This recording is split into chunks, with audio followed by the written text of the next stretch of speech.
Retrouvez tout de suite une rencontre à la librairie Ombre Blanche lundi 8 juin 2026 avec l'autrice Laura Alcoba, à qui l'on doit Manège, Jardin blanc, Le bleu des abeilles, La danse de l'araignée ou encore Par la forêt aux éditions Gallimard.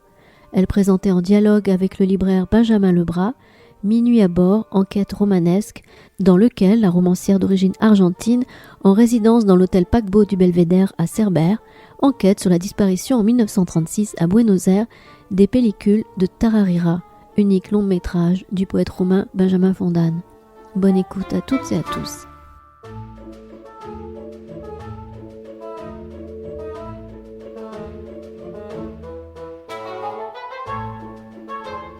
Alors bonsoir à toutes et à tous, merci d'être présentes et présents ce soir à la rencontre de notre invitée, Laura Alcoba, que nous sommes très heureux de recevoir. Bonsoir et merci à vous d'avoir accepté l'invitation de la librairie. Nous allons parler ce soir de votre nouveau livre qui s'intitule Minuit à bord, qui est sous-titré Enquête romanesque. Voilà, c'est un roman, mais pas seulement un roman, un récit, une biographie. Enfin bon, on parlera peut-être du genre qu'on peut attribuer à ce livre. Il est publié donc cette année dans la collection blanche de Gallimard comme une bonne partie de votre œuvre. On peut citer par exemple Manège, une petite histoire argentine, Le bleu des abeilles, Les passagers de l'Anacée, La danse de l'araignée par exemple. Donc vous êtes romancière, vous êtes également traductrice d'auteurs et d'autrices surtout, hispanophones, sud-américaines. On peut citer par exemple Selva Almada, Fernanda Melchor ou Camilla Sosa, publié principalement chez Métellier. Et donc voilà, ce soir nous parlons de Minuit à bord, et à travers ce très beau texte, on va évoquer un auteur qui est malheureusement méconnu, un peu oublié, qui est un très grand poète, un critique littéraire, et qui est aussi cinéaste, le réalisateur d'un seul film dont il va être beaucoup question, un film disparu qui s'appelle Tararira, et cet artiste, ce poète, c'est donc Benjamin Fondane, qui est un poète d'origine roumaine, qui a été naturalisé français à la fin des années 30, au début des années 40, et qui malheureusement a été déporté et assassiné à Auschwitz en 1944 en compagnie de sa sœur Lynn, qui est un personnage très important dans sa vie. On y reviendra aussi, je pense. Voilà, donc c'est l'auteur d'une œuvre qui est inachevée, un peu dispersée malheureusement, dont on retrouve principalement un texte, Le mal des fantômes, un recueil de poèmes qui est publié en poche chez Verdier. Et voilà, le reste de l'œuvre est un peu dispersé. Mais voilà, si vous avez l'occasion au moins de lire Le mal des fantômes, et on entendra certainement un extrait, c'est un recueil magnifique. Et donc voilà, la matière principale de votre livre, c'est malgré tout, même s'il est question de la vie et de l'œuvre poétique de Fondane, c'est le cinéma. Oui. Et ce film, Tararira, réalisé donc en 1936 à Buenos Aires. Et alors c'est un film qui a disparu, mais qui a disparu dans des circonstances assez mystérieuses. Et non seulement il a disparu, mais il y a une forme de silence qui a recouvert en plus la mémoire de ce film. C'est la disparition et le silence qui entoure la disparition que vous avez essayé ce brouillard que vous avez essayé de dissiper. Voilà. Et on y revient, on aura l'occasion d'y revenir. Il reste de ce film en fait quelques images et une très courte séquence, mais quelques spécialistes argentins que vous avez interrogés, ce qui donne aussi une galerie de portraits. Et ce livre aussi, je m'arrête là, je vous laisse la parole après, a été donc écrit lors d'une résidence d'écriture pas très loin d'ici, proche de la frontière espagnole, dans un lieu, l'hôtel Belvédère. Alors j'ai pas le bandeau du livre, mais le bandeau reproduit voilà cet hôtel si particulier dont on va parler aussi. Oui. Mais voilà, d'abord, première question pour vous laisser la parole avec voilà, peut-être quelques mots sur votre découverte de Benjamin Fondane. Quand est-ce que c'était, comment, à travers quel, est-ce que c'est Le mal des fantômes, est-ce que c'est directement le cinéma, et voilà, quelles ont été vos premières impressions au contact de l'œuvre de Benjamin Fondane? Bien, merci, bonsoir, merci d'être là, merci pour l'invitation à la librairie. Donc, oui, moi, en fait, je ne connaissais pas Benjamin Fondane, seulement de nom.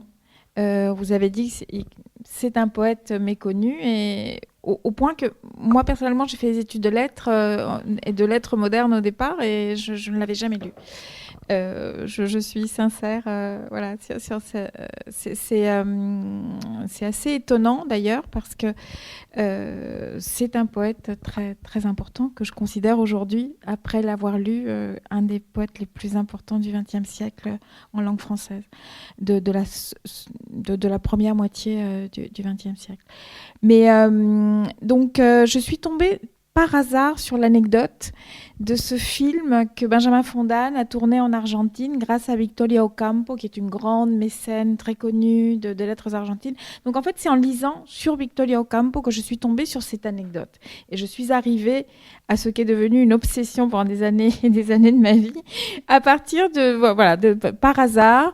Donc j'ai lu, je ne sais où, dans un article, que Victoria Ocampo avait aidé Benjamin Fondane, dont le nom me disait quelque chose, a tourné un film en Argentine, dont le titre était Talalila, en 1936, que ce film était mythique pour plein de gens, c'était une sorte de Graal pour toute une série de personnes qui cherchaient des traces de ce film depuis très longtemps, parce que ce film avait mystérieusement disparu. Voilà.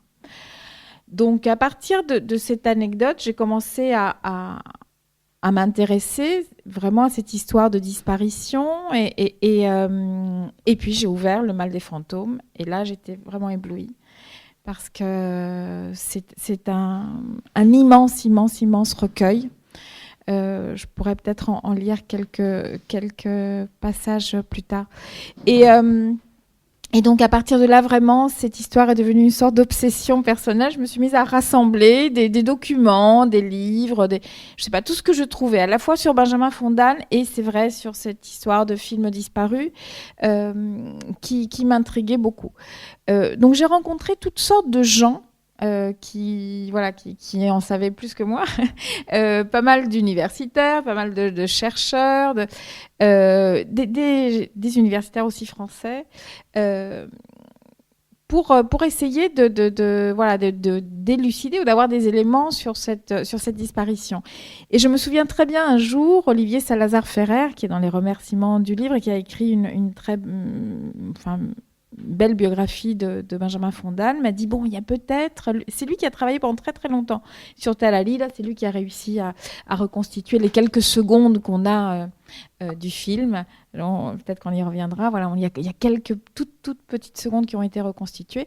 Mais Olivier Salazar-Ferrer, un jour, m'a dit, il y a quand même une piste, peut-être. Il y a peut-être encore une chance de trouver le film. Il faudrait quand même aller contacter Victor Bo, qui est un acteur argentin très connu, qui a tourné dans des films un peu légers, un peu on va dire érotiques et kitsch à la fois, mais qui sont des films assez, qui sont devenus cultes en fait. Donc avec une certaine Isabelle Sarli, voilà. Et donc par un ami d'amis, j'ai réussi à entrer en contact avec Victor Bo, qui m'a dit qu'effectivement on pouvait se voir. Et donc je suis partie en Argentine avec ce contact-là et puis d'autres en 2017. Donc ça fait déjà un moment. Et un de mes premiers rendez-vous sur mon enquête, où j'avais cet espoir, moi aussi fou, je partais aussi sur les chemins de ce film disparu. Lors d'un des premiers rendez-vous donc avec Victor Bo, dans un café, il m'a dit, mais enfin, oui, alors pourquoi Victor Bo ? Parce qu'il se trouve que Victor Bo est le petit-neveu du producteur. Et c'est la raison pour laquelle, Olivier Salazar-Ferrer m'avait dit, peut-être que c'est une piste à suivre. Et donc Victor Bo, effectivement, m'a dit, oui, dans ma famille, j'ai entendu parler de Talalila depuis toujours, dès l'enfance. Et moi, je sais très bien que ce film, c'est pas qu'il a disparu, c'est qu'il a été jeté au feu, qu'il a été détruit par mon grand-oncle et mon grand-père. puisque son grand-père, le propre grand-père de Victor Hugo, est aussi collaborait dans la boîte de production. C'est la famille Machinandiarena, qui est devenue une grande famille et qui est à l'origine d'une des plus grandes sociétés de production de cinéma des années 40, qui s'est vraiment développée dans les années 40. Talalil a été leur premier film. Et là, ça devenait une autre histoire. Parce que jeter au feu un film, pourquoi ? Et donc, à partir de cette histoire qui n'était plus celle d'une disparition, mais d'une destruction, j'ai continué ma quête, mes recherches. Et disons que dans le livre, je livre tout cela. Et notamment, une hypothèse qui est plus qu'une hypothèse sur les raisons de la destruction de ce film. Qui sont révélés à la fin du livre. Qu'on essaiera peut-être de ne pas révéler pour laisser... non, parce qu'il y a quand même, on finit par comprendre pourquoi, mais voilà. Et donc tout ce matériel écrit, oral, que vous avez accumulé, vous l'entreposez dans ce que vous appelez la mallette Fondane. Et est-ce que... donc, qu'est-ce qu'elle contient, cette mallette? Des notes, j'imagine, des lectures. Et puis, est-ce que vous saviez dès le départ que toute cette masse de documents accumulés, vous en feriez un livre, ou c'était pas au départ Alors, oui, c'était l'idée. Et pourtant, pendant très longtemps, je savais que c'était pas le moment. Je sais pas comment l'expliquer. Donc j'ai rassemblé tous ces documents dans ce que j'appelle dans le livre, et qui est effectivement une sorte de mallette. Voilà, j'ai rassemblé à la fois mes interviews, les interviews que j'ai pu faire en Argentine en 2017, tous les cahiers Benjamin Fondane dont je disposais, parce qu'il se trouve qu'il y a des cahiers qui sont régulièrement publiés avec des articles, toutes sortes d'articles, d'inédits, de la correspondance de Benjamin Fondane. Voilà, parce qu'il y a une association d'amateurs et de lecteurs de Benjamin Fondane qui est très active, etc. Donc il y en a même 2 en fait. Donc j'ai rassemblé tout ça. Les raisons ou l'hypothèse en tout cas sur les raisons de la disparition, de la destruction du film, je l'avais déjà, puisqu'elle m'a été révélée en 2017. Et pourtant, je ne sais pas l'expliquer. J'ai écrit d'autres livres entre-temps. Donc moi, je me suis mise en quête vraiment, surtout en 2013, mais même un petit peu avant. J'étais déjà sur les traces de ce film. Donc j'ai réalisé Le Voyage en 2017. Donc c'est vraiment, ça a duré des années, le fait donc je ne cesse de remplir cette mallette Fondane. Mais d'une certaine manière, l'histoire elle-même, je l'avais. Mais je n'avais pas l'occasion, je ne sais pas l'expliquer. J'étais sûre que je ne voulais pas écrire quelque chose qui serait un roman historique, et que l'occasion viendrait à moi. Et l'occasion, elle est venue à moi de manière absolument troublante. Un jour où Elsa Osorio, qui est une romancière argentine que je connais et que j'apprécie beaucoup, un jour Elsa Osorio m'a appelée. Il m'a dit, écoute, je viens de passer quelques semaines dans un lieu très étrange. Il y a une résidence. C'est l'hôtel, le belvédère du Rayon Vert, à la frontière espagnole, à Cerbère. Donc le belvédère du Rayon Vert, c'est le nom complet de l'hôtel. Donc effectivement, il est à la frontière espagnole, mais vous devez le voir, une grande bâtisse en forme de paquebot. Il se trouve que dans cet endroit, il y a une résidence d'auteur, et que le principe de la résidence, c'est que, en tout cas, il y a une résidence d'autrice exclusivement, et l'autrice qui est en résidence doit sentir à qui elle doit passer le relais. Une des conditions, c'est que d'une autrice à l'autre, elles n'écrivent pas dans la même langue. Il se trouve qu'Elsa Osorio écrit en espagnol et que moi, j'écris en français. Donc, elle me dit, même si on est... elle est argentine, moi, je suis d'origine argentine aussi, mais j'écris en français. Donc, elle m'a dit, ça devrait marcher. Et je sens que ça devrait te plaire. Mais assez vite, elle m'a dit, attention, est-ce que tu es prête? Parce que c'est un endroit impressionnant. Tu y seras seule, pratiquement. Et voilà. Mais quand elle a commencé à me parler de l'endroit, du fait que c'était un hôtel désaffecté, qu'il y avait dans cet hôtel une salle de cinéma devenue une salle de cinéma fantôme, parce que l'hôtel lui-même ne fonctionne plus comme hôtel. En tout cas, on peut éventuellement y louer quelques chambres, mais concrètement, il y a très peu de gens qui louent des chambres.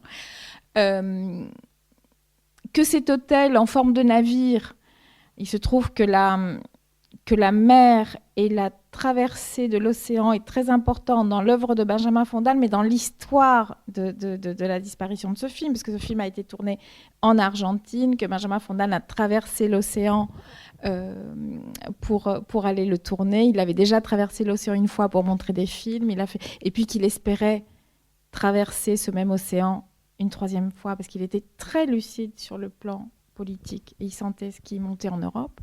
Donc il espérait ouvrir un chapitre argentin dans sa vie qu'il n'a jamais ouvert, etc. Et tout d'un coup, quand elle a commencé à me parler du lieu, c'était très troublant, parce que c'est comme si le lieu entrait en écho avec l'histoire de Benjamin Fondal du film Disparu. Parce que Benjamin Fondal, donc, je vous ai dit, il a voulu traverser cet océan une nouvelle fois, qu'il n'a pas pu le faire. Il se trouve que l'hôtel du Belvédère a été désaffecté, a cessé de fonctionner en raison de la guerre civile espagnole. Et puis ensuite, il a été occupé par la Wehrmacht pendant la Seconde Guerre mondiale, que Benjamin Fondal a été arrêté en mars 1944, déporté en mai 1944. C'était extrêmement troublant. Que moi, j'avais des vers de Benjamin Fondal écrits à bord des différents bateaux qu'il a pris, notamment le Florida, qui me hantait, qui était d'une beauté, qui sont des vers absolument magnifiques. Et cet hôtel en forme de paquebot et en même temps en béton immobile, ce navire immobile devant la mer, qui a l'air d'être prêt pour le départ, mais en même temps qui est là, à l'arrêt. Et c'était extrêmement troublant. Et je me suis dit, voilà, j'ai bien fait d'attendre. C'est là que je vais écrire l'histoire de Talalila. Et c'est à partir de ce lieu que je vais parler et reconstruire cette enquête, parce que c'est en même temps voilà, une enquête, d'une certaine manière. Ce qui était très bizarre, c'est que c'était d'abord une intuition lorsque j'ai eu Elsa Ossorio au téléphone, et puis j'en ai pris la mesure sur place. À la fois le lien entre ce lieu et l'histoire que je voulais raconter était très fort, mais j'ai pris la mesure sur place de ce lien entre cette histoire et notre époque. C'est-à-dire, on dit souvent, on l'entend malheureusement, beaucoup, que l'époque que nous vivons a beaucoup de liens avec les années 30.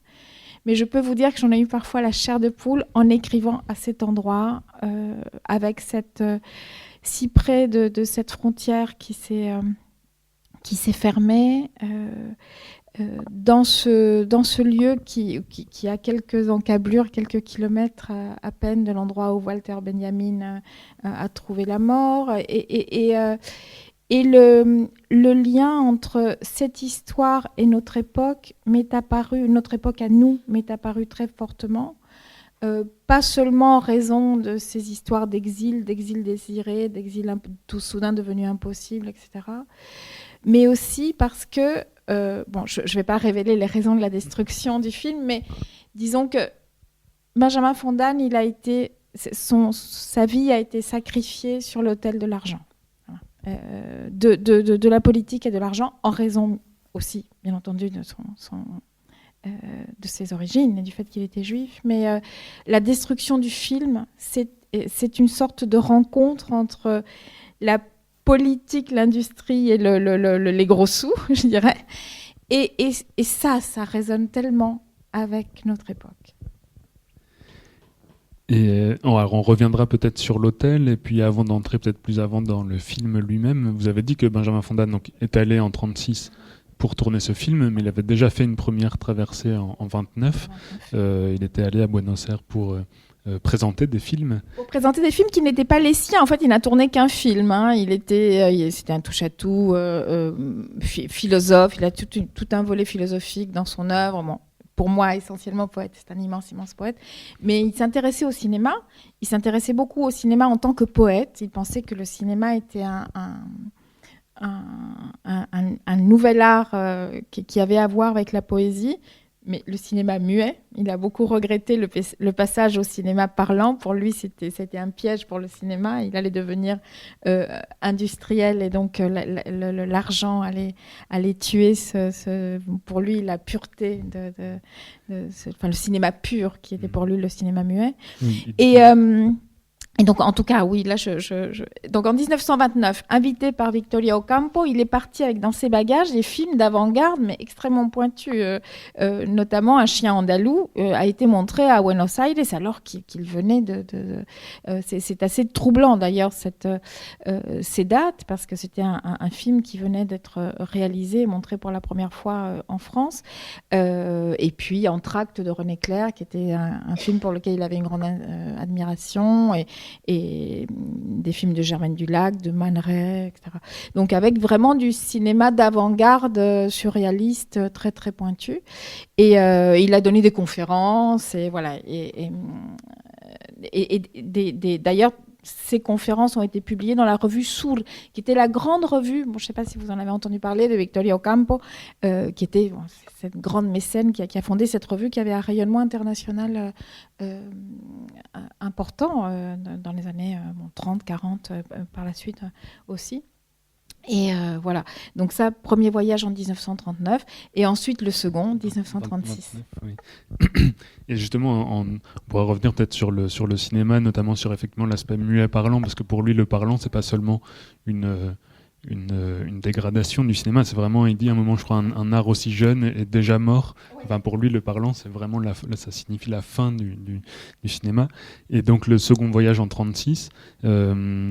Alors bon, forcément, il y a l'année, c'est une année très marquée politiquement avec le déclenchement de la guerre d'Espagne, etc. Mais aussi d'un point de vue du cinéma, c'est l'année par exemple de la sortie des Temps modernes de Charlie Chaplin ou de La vie est à nous de Renoir, qui a une actualité en ce moment parce qu'on fête aussi on va célébrer les 90 ans du Front populaire. Oui. Mais lui, Benjamin Fondan, en 1936, il envisage son film, j'ai l'impression, plutôt comme ses prédécesseurs qui sont de quelques années, mais plutôt dans la lignée de ce cinéma surréaliste, artistique, plutôt que comme dans la veine plus politique qui est celle de 1936. Oui, mais il était très intéressé par le cinéma de Chaplin et ça lui avait donné pas mal d'espoir en disant bon, finalement peut-être qu'il y a quelque chose à faire aussi avec le parlant et donc en 1936, Victoria Ocampo dit bon, ça y est, j'ai trouvé un riche monsieur qui veut investir dans le cinéma et voilà. Miguel Machinan de Arena, il va donner des sous. Bon, très bien. Donc, elle le met par hasard, elle assiste à Mar del Plata à un spectacle d'un ensemble de luthistes qui s'appelait le Quarteto Aguilar, qui était très connu à l'époque. Et quand je dis très connu, c'est-à-dire ils étaient connus internationalement. Ils étaient en pleine tournée, en fait. C'était un quatuor espagnol. Qui était en pleine tournée en Amérique latine, mais pour dire, c'est un ensemble qui a joué des pièces musicales majeures, à l'occasion, d'ailleurs avec Stravinsky, voilà. Donc c'était un ensemble vraiment de luthistes qui avait une grande reconnaissance, mais qui avait quelque chose de fantaisiste. Ils faisaient des sortes de performances musicales, un peu absurdes, un peu ce qu'on appellerait des happenings. Et donc, ils avaient notamment une sorte de numéro virtuose et en même temps théâtral et comme ça autour du boléro de Ravel qu'ils avaient l'habitude d'interpréter avec leur luth, mais pas seulement, en tapant aussi sur des objets. Et donc, Victoria Ocampo s'est dit, bon, cette fantaisie qui est la leur devrait très bien s'accorder avec l'esprit de Benjamin Fondan, qui était lui-même très lié aux surréalistes et qui avait l'idée d'un cinéma et le désir de tourner un film plein d'audace et de fantaisie. Et l'idée du film musical avait l'air de lui plaire. On est à une époque où la musique est très présente dans le cinéma, où on a des films, c'était l'époque aussi de Carlos Gardel. Bon. Donc là, il y a sans doute un peu de tango, mais pas tellement dans Talalila, dans ce que l'on sait. Mais voilà, donc c'était d'où cette idée qu'a eu Victoria de les mettre en relation et puis de payer, voilà, encore une fois, parce qu'elle avait de l'argent. Benjamin Fonda n'en avait pas du tout. Quand je dis du tout, vraiment, il était extrêmement pauvre. Et donc, il est parti en avril 1936, donc avec un bout de scénario, je dirais, et puis des idées. Et l'idée, visiblement, il était en contact avec Paco Aguilar, qui est un des membres déjà par écrit, un des membres du Quarteto Aguilar, celui qui était celui qui écrivait les arrangements, vraiment celui qui avait une connaissance musicale assez poussée. Et voilà, il est parti tourner ce film, qui a été annoncé en grande pompe dans la presse. Et pendant tout le tournage, mai, juin 1936, il y a eu régulièrement des articles dans la presse argentine avec des photos sur le déroulement du tournage qui était visiblement très... Le film était très attendu et il y avait de gros moyens derrière, aussi en termes de communication assez moderne d'ailleurs. Moi, j'ai eu l'occasion de voir les revues en Argentine, etc.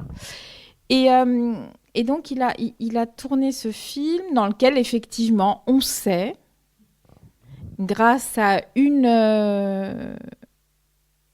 personne qui l'a vu et qui a témoigné dans une lettre, qui est Gloria Alcorta, une romancière argentine qui est décédée, mais qui a eu une projection, qui a assisté à une projection privée du film, qu'effectivement, le clou du film, c'était...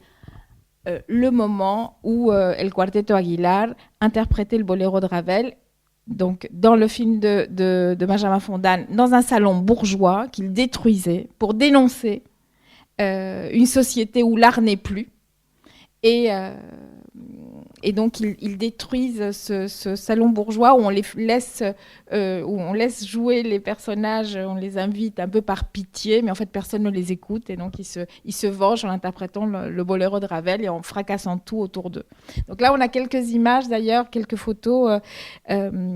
Pourquoi ? Parce que Benjamin Fondan, pendant tout le tournage, envoyait régulièrement... Alors, il y a les photos qui étaient publiées dans la presse pendant le tournage, d'une part. Mais Benjamin Fondan a régulièrement envoyé des photogrammes à sa femme et sa sœur, Geneviève et Lynn. Ils avaient une relation très, très forte. Ils étaient très proches, tous les trois.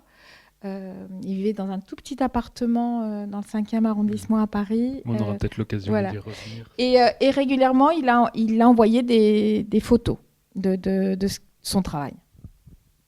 Et peut-être quelques mots sur le titre aussi du film, parce que c'est peut-être quelque chose qui a à la fois participé à la gloire posthume, enfin en tout cas du film, et puis aussi un objet peut-être de dérision, enfin sur la signification même de... Oui, alors Talalida, on ne sait pas très bien pourquoi Benjamin Fondan a choisi ce titre. Le film a eu plusieurs titres avant ce titre qui était le titre choisi pour le film. Talalida, c'est un poisson d'eau douce. Alors, a priori, il n'y a pas de poisson dans le film, mais bon. Talalida, ça peut être un peu la, je sais pas, quelque chose comme ça. Et puis, une sorte de nomatopée qui évoque... Et puis, Talalida a aussi un sens sexuel. Hein. Donc, il y avait sans doute un jeu, c'est le sexe masculin dans l'argot argentin. Donc, il y avait sans doute un jeu, un désir de provocation autour de ce titre, dont on ne sait pas très bien s'il était vraiment motivé ou si c'était un jeu. Et puis Talalila, voilà, peut-être tout simplement l'évocation de la musique. Mais voilà, ça dit un peu le genre d'audace et la volonté de provocation qui était celle de Benjamin Fondane dans ce film-là. Il y avait, on sait que dans le film, il y avait un personnage féminin interprété par un homme qui était visiblement un homme. Il y a un moment, on a des images grâce au photogramme de Benjamin Fondane, et c'est dans les quelques secondes qui ont été reconstituées. Il y a un professeur qui ressemble à Paul Valéry avec des moustaches et qui est en tutu. Voilà. Donc on sait que c'était un film assez avec léger et provocateur.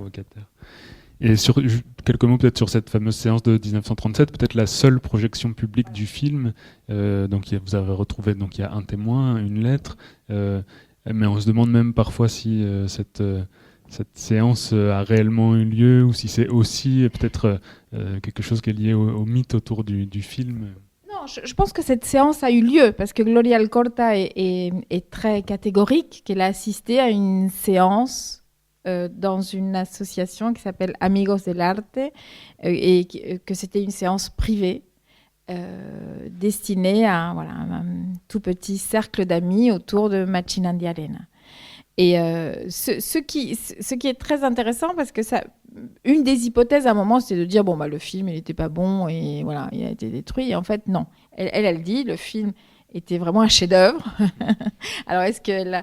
Alors, bien entendu, comme c'est un film invisible, on peut imaginer le plus beau des films, mais peut-être qu'elle a idéalisé après coup. Mais quand même, elle est assez catégorique, Gloria Alcorta, affirmative dans une lettre qu'elle a envoyée et qui a été publiée à la fin de sa vie sur son souvenir, ce dont elle se souvient du film. Elle dit c'était un chef-d'œuvre absolu. Et donc, ce qui est intéressant, c'est de se dire que effectivement, les producteurs ont voulu le montrer avant de le détruire. Et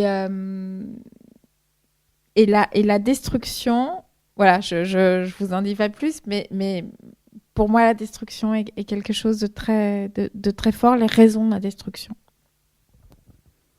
Et pour revenir à Paris et peut-être même un petit peu dans le temps, le livre commence, ou enfin en tout cas assez rapidement, par cette très belle rencontre de Victoria Ocampo et de Benjamin Fondane. Vous avez parlé un petit peu du parcours et du statut de Victoria Ocampo. Mais est-ce que vous pouvez nous dire justement comment est-ce qu'ils se rencontrent et quel est un peu le lien la nature de leur relation qui est assez particulière, qui est très intellectuelle, artistique. Il y a peut-être, on sent peut-être que Benjamin Fondane est amoureux d'elle, elle l'évite. Enfin, il y a une relation assez particulière. Oui, ils se rencontrent dans un ascenseur. C'est le tout début du livre, donc je peux. Voilà. Elle allait chez Léon Chestov, qui était un philosophe ami de Fondane, et plus qu'ami, disons que c'était un peu son maître spirituel.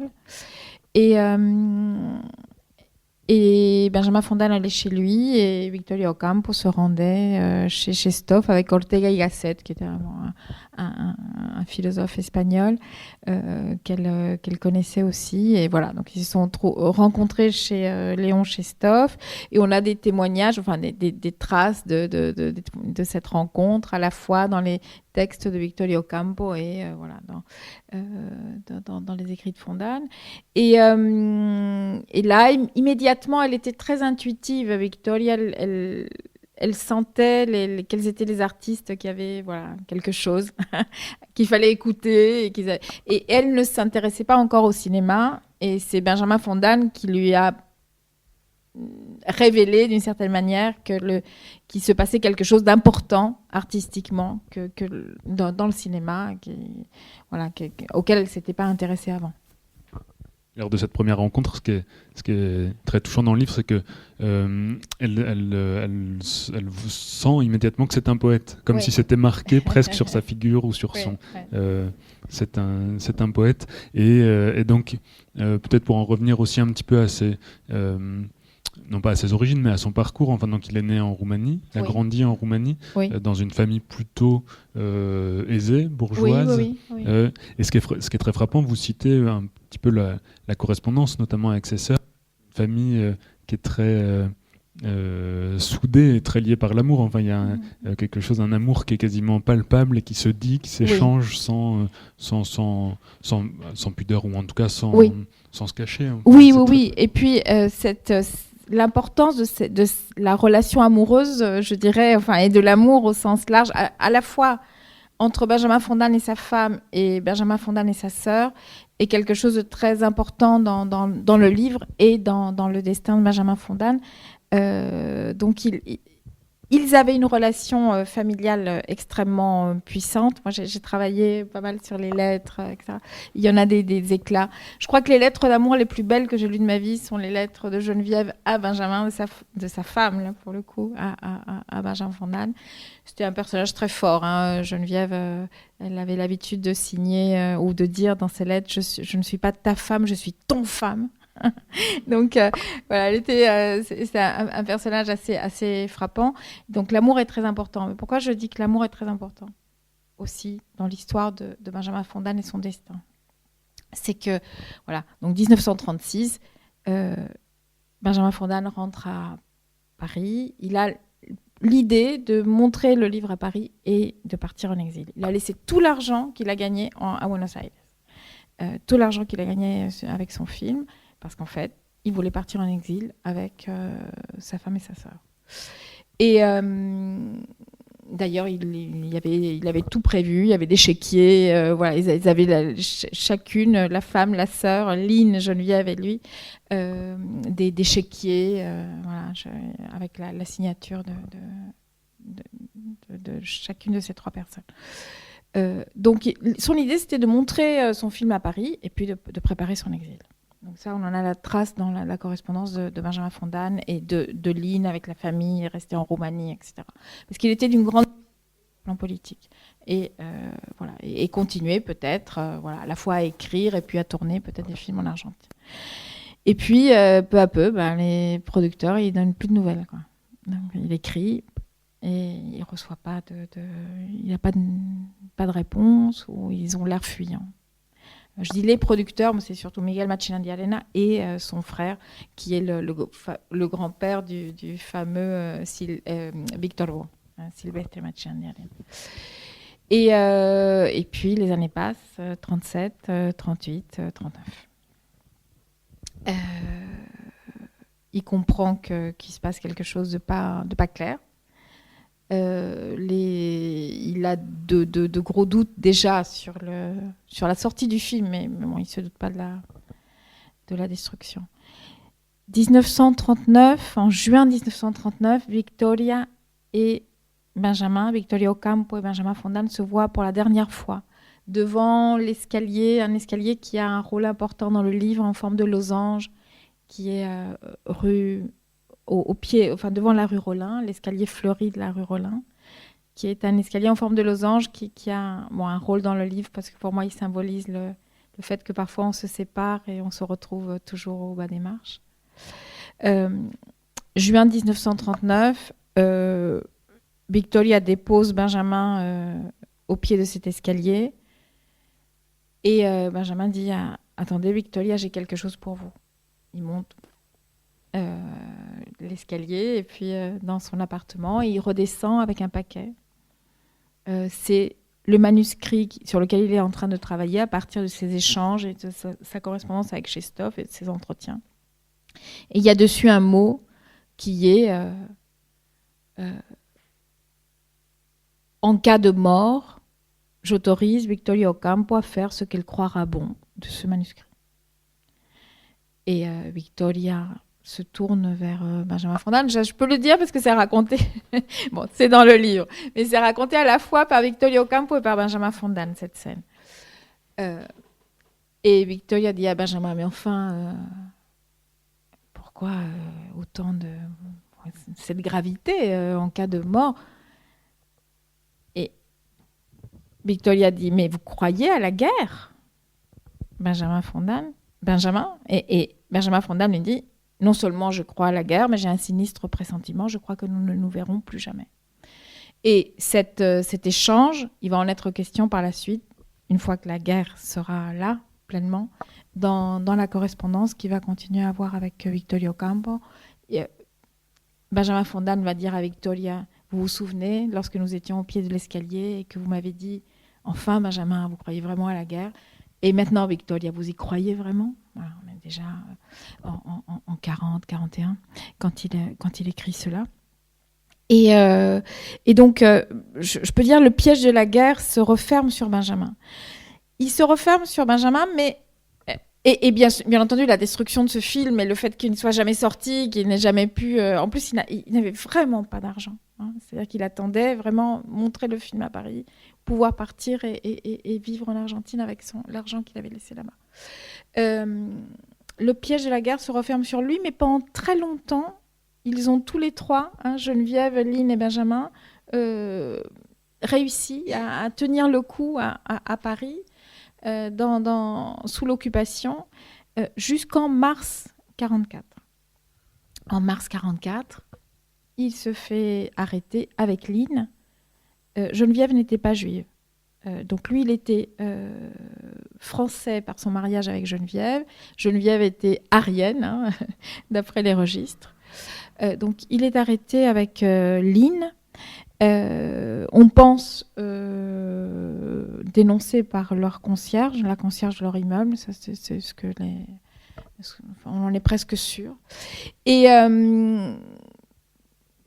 Benjamin Fondane a laissé un petit mot à l'attention de Geneviève, suit à la préfecture voir Paulan, Jean Paulan, l'éditeur et écrivain français qui était lié à la résistance et qui avait aussi visiblement et une relation avec Benjamin Fondane et les moyens de penser Benjamin Fondane de faire quelque chose. Et effectivement, Benjamin Fondane et Lynn ont été arrêtés. Ils ont été internés dans le camp de Drancy, près de Paris, d'où partaient les convois pour la déportation. Mais Jean Paulan et un petit groupe d'écrivains qui avaient de l'admiration pour Benjamin Fondane, d'écrivains, d'éditeurs, notamment José Corti, qui raconte cela dans ses mémoires.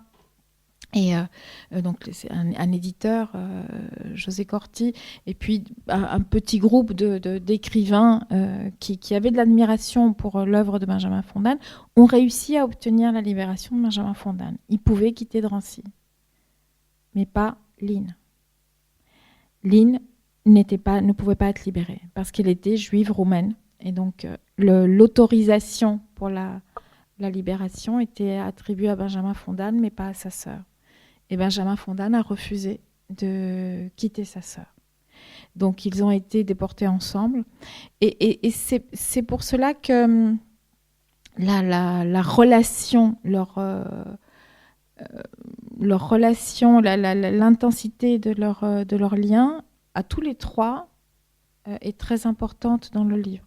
Je dis à tous les trois parce que c'est Geneviève qui a sur son vélo alerté tout le monde dans Paris, suivi cette piste que lui donnait Benjamin. Et effectivement, ça a marché, puisqu'il pouvait être libéré. Mais Benjamin Fondane est resté fidèle à ce lien d'amour qui le reliait à sa sœur.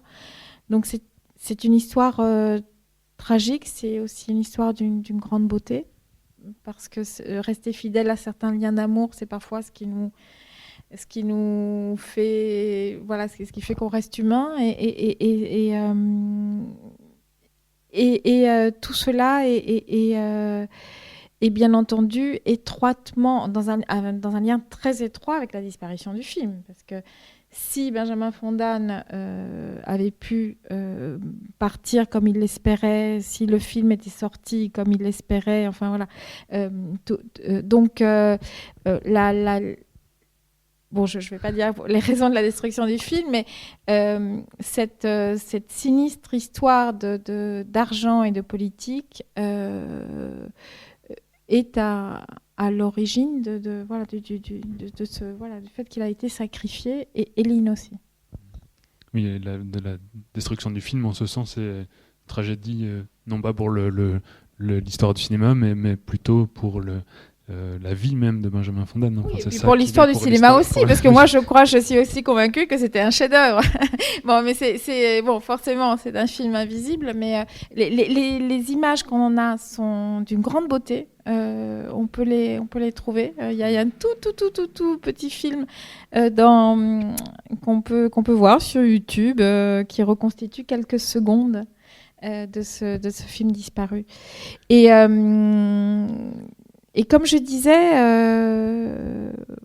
pour moi, cette histoire, c'est celle de Benjamin Fondan, et c'est aussi une histoire qui résonne fortement avec notre époque, avec d'autres artistes sacrifiés, avec voilà, et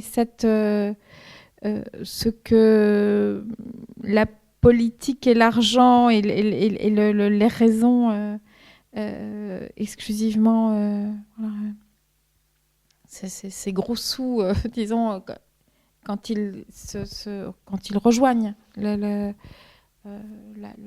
question politique et celle du pouvoir, ce que cela peut faire dans les destins humains, je crois. Voilà.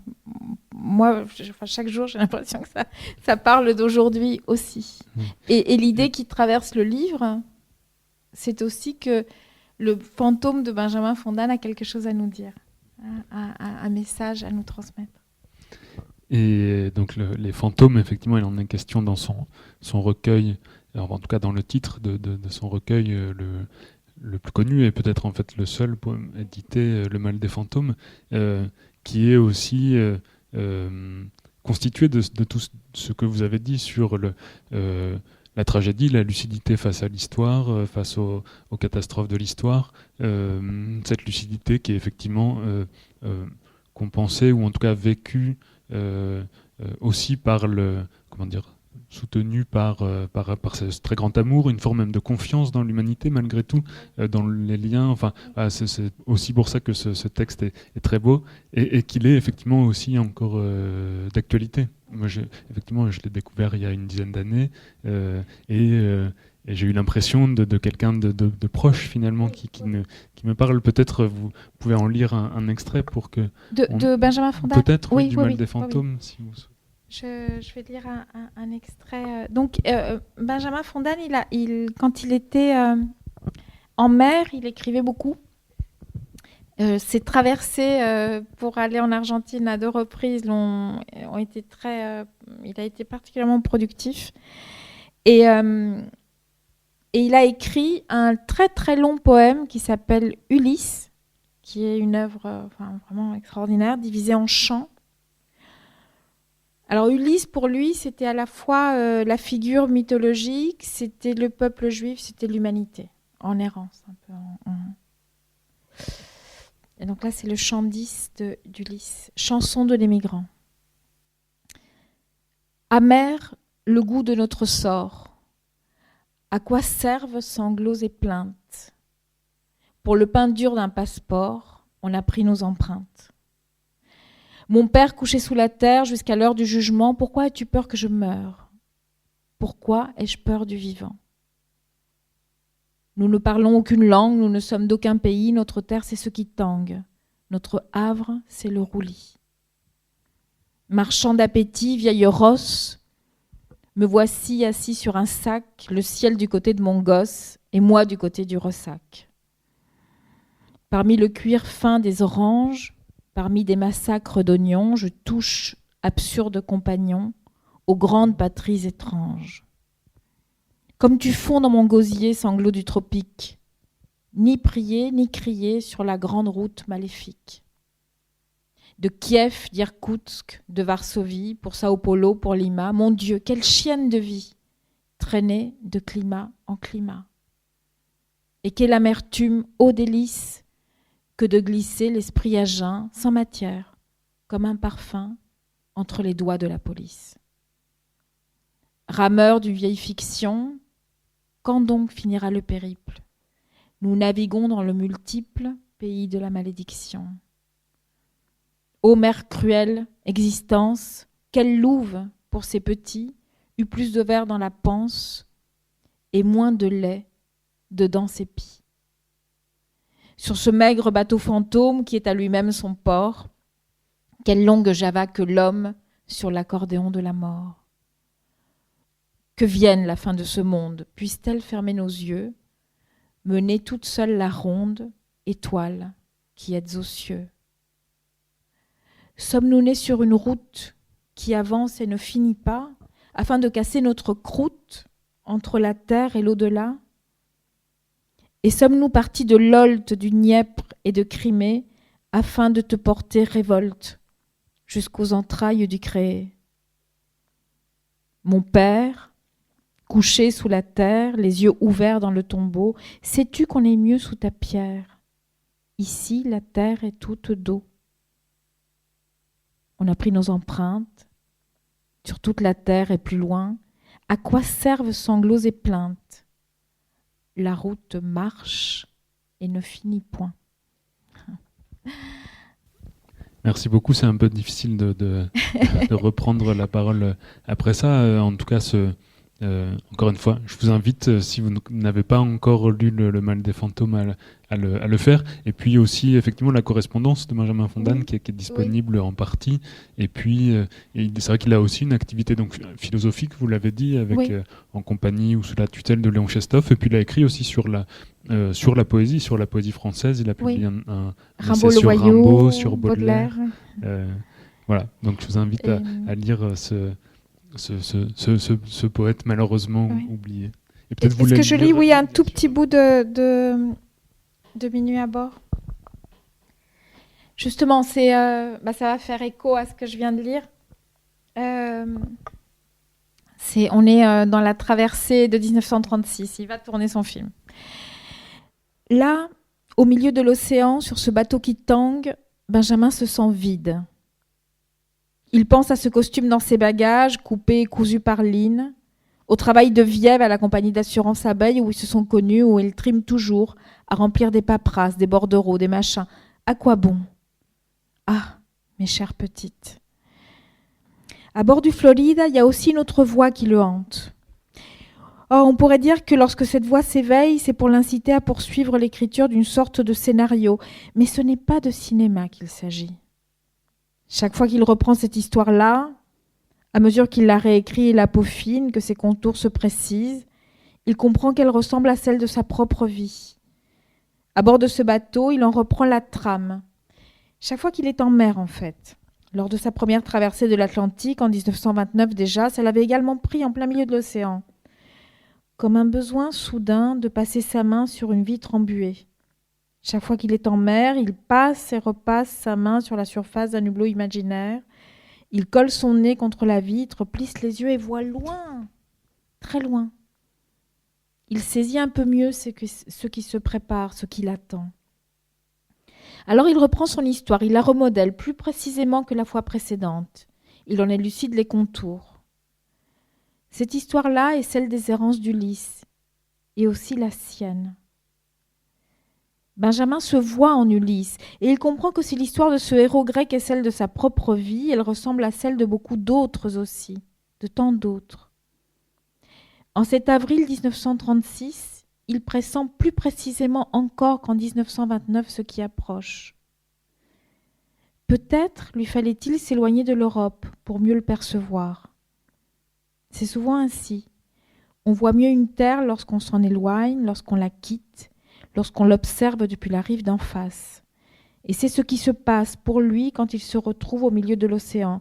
J'étais un grand poète né pour chanter la joie, mais je sanglote dans ma cabine. Ah, si ces sanglots ne contenaient que ses larmes, rien que les siennes. Mais en ce mois d'avril 1936, Benjamin sent monter en lui les larmes des femmes et des hommes. Ces sanglots sont gros des pleurs qu'on verse à bord de tous les navires. Ce sont des larmes très anciennes parfois, mais ces larmes annoncent aussi des larmes à venir, il le sait, des océans de larmes. C'est bien pour ça qu'il pleure. Là, dans sa cabine de première, payée avec l'argent de Victoria, il pense à la rue Rollin. Il voit Lynn dessinant sur un morceau de tissu à la craie son costume de réalisateur. Il la revoit couper puis faufiler les manches de sa veste, lui demander de l'essayer encore une fois afin de positionner au mieux les épaules, ses efforts, cet amour dans chacun de ses gestes. Il a fallu tant d'amour et tant d'épingles. Puis la veste a été montée, Lynn a enlevé les épingles une à une. Il y a 2 jours, ce n'était que du tissu, et regarde maintenant, cette veste te va à merveille, ce vêtement est un miracle, a dit Lynn. Non, pas un miracle. Il fallait juste que Lynn l'aime comme ça. Tsoka draga. Et que son amour se traduise en tissu, en épingles, en fil et en nuit blanche pour pouvoir finir son trousseau à temps. Sans oublier les cravates, mais je t'en enverrai d'autres pour que tu puisses changer un peu, les surprendre là-bas à Buenos Aires quand tu arpenteras le plateau. Avant qu'ils partent, Lynn a repassé puis enveloppé costume et cravate très soigneusement dans du papier de soie. C'était sa contribution, son offrande, sa part à l'aventure argentine de Benjamin. Sur le Florida, sous les pieds de Benjamin, il y a les voyageurs de seconde classe. Du pont de la première, là où on évolue entre les hommes d'affaires et les femmes en Chanel, on regarde souvent de haut les voyageurs qui n'ont pas pu se payer l'étage supérieur du navire. Mais il y a ceux qui sont plus bas encore, ceux qui voyagent dans les entrailles du bateau, les émigrants, les juifs, les déracinés. Or, c'est là qu'ils devraient être. Benjamin le sait bien. Avec ceux pour qui cette traversée est une promesse de survie. Tandis qu'autour de lui, on sirote des cocktails, son cœur est en bas, sa tête est en bas, tout au fond du Floride. Et ses larmes coulent jusqu'au fond du bateau. C'est pour ces gens qu'il pleure. En fait, ces larmes sont les leurs. Comme quelques années plus tôt, au milieu de l'océan, il passe et repasse sa main sur la vitre embuée, il comprend, il sait. Des vers écrits durant sa première traversée lui reviennent insistants, il n'arrive pas à les faire taire. J'emporte comme vous ma vie dans ma valise. Je mange comme vous le pain de mon angoisse. Comme ceux qui sont en bas, là où l'on meurt de chaud, là où il y a tellement moins de lumière, dans les enfers du paquebot. C'est là qu'il devrait être, avec les autres, et en réalité, c'est là qu'il est. Il a beau évoluer sur le pont de première classe, manger au restaurant avec les élégants, ces voyageurs que l'on vient servir en tenue blanche, il se sent en bas, tout au fond. D'autres mots lui reviennent, des vers qui sont aussi les siens, mais Benjamin sait pertinemment qu'ils sont aussi les leurs. Il sait que ces vers-là, ils les ont en partage. Les émigrants ne cessent d'escalader la nuit, ils grimpent dans la nuit jusqu'à la fin du monde. Eh bien, lui aussi, il escalade la nuit. Regardez bien, regardez comme il s'accroche aux parois de la nuit infinie. Eh bien, il n'a pas fini d'escalader. En mer, pour Benjamin, il se passe quelque chose d'étrange. Chaque fois qu'il s'embarque, c'est comme s'il devenait soudain capable de percevoir les ultrasons de la tragédie. Or, elle approche. Il passe et repasse sa main sur la vitre embuée, il plisse les yeux, il la voit très distinctement, il l'entend déjà. Au milieu de l'océan, il le sait, il en a la certitude. Le périple n'aura pas de fin. Et pour cet Ulysse qu'il voit là, de l'autre côté de la vitre, juste devant ses yeux, il n'y a plus d'Ithaque. Tout à coup, Benjamin étouffe, il a besoin de respirer, il sort de sa cabine, il quitte le pont des Premières. Il n'en peut plus d'être là. Alors il descend. Voilà.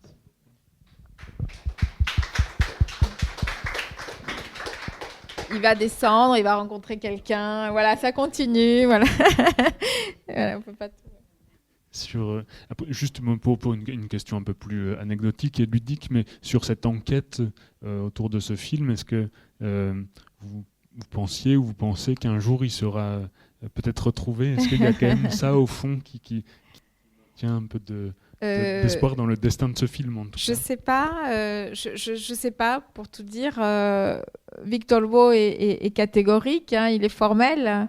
Il dit qu'il a été jeté au feu. Est-ce que toutes les bobines ont été jetées au feu? Est-ce qu'on pourrait trouver quelque chose? Je sais pas. On a trouvé des éléments de la bande son, ce qui est un peu curieux parce que Benjamin Fonda ne jurait que par le cinéma muet, donc c'est un peu, c'est une sorte de cruauté supplémentaire. Mais là, oui, il y a quelques éléments de la bande son qui ont été trouvés chez les Aguilar. Je raconte ça à la fin du livre, mais non, mais je crois qu'on peut rêver, et c'est forcément le plus beau des films parce qu'il est invisible, parce que c'est un film imaginaire, mais je crois que l'histoire c'est pas seulement l'histoire du film, c'est ce qu'elle a à nous dire, en fait, ce qu'elle évoque, cette destruction. Et je crois aussi quand même l'espoir qu'il y a, à la fin du livre quand même, c'est pas selon, Minuit à bord, il se trouve que l'hôtel du Belvédère porte ce joli nom, le Belvédère du rayon vert. À la fin du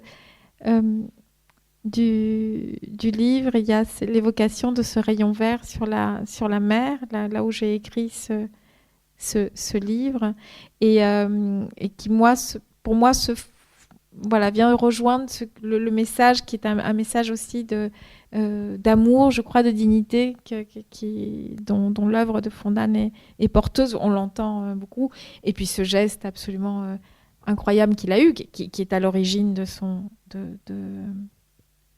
décès, mais qui est une sorte de fidélité à l'amour et une certaine droiture aussi, de rester fidèle au lien d'amour. Et je crois que son œuvre est traversée par une grande lucidité, par une forme de pessimisme, mais aussi un espoir. Il était très lucide sur ce qui arrivait. Il était très lucide aussi il disait « les nazis ne l'emporteront pas ». Il en avait la certitude. Et je crois que cette conscience qu'il avait que ce qui venait sur l'Europe était extrêmement sombre, mais que ce mal-là n'aurait pas le dernier mot, je crois que c'est quelque chose aussi qu'on peut garder et lire dans son œuvre et garder nous comme espoir, parce qu'il y a des choses sombres qui ont l'air de s'abattre sur nous. Mais moi, je crois à ce rayon vert qu'on voit depuis le Belvédère, paraît-il, en tout cas que certaines personnes l'ont vu, et puis qui est cet horizon de lumière qui est aussi très présent dans l'œuvre de Benjamin Fondane. Alors on peut peut-être s'arrêter sur ces mots d'espoir. Merci beaucoup. Et puis merci à vous, et on peut peut-être aussi continuer la discussion de manière plus informelle si vous souhaitez faire dédicace. Vous venez d'écouter Laura Alcoba lors d'une rencontre à la librairie Ombre Blanche lundi 8 juin 2026 pour la parution aux éditions Gallimard de son livre Minuit à bord, enquête romanesque. Réalisation et mise en onde de la rencontre Radio en partenariat avec Radio Plus et Radio Terre.